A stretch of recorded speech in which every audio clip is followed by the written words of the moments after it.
Hej gumman. Hej gumman. Hej. Hej.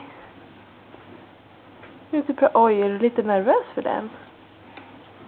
Vill du inte prata mer då?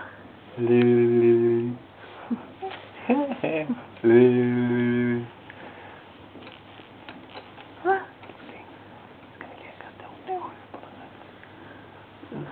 Ja. Nej.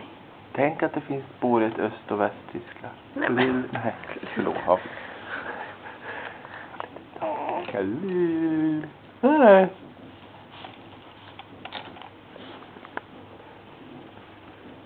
Vill du inte prata mer med mamma och pappa nu?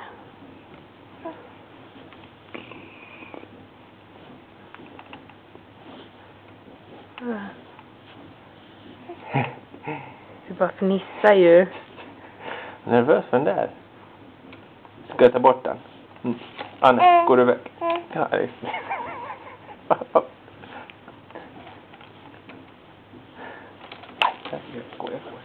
Hejdå. Hej gumman. Aha, oj. Nu låter det. Ja.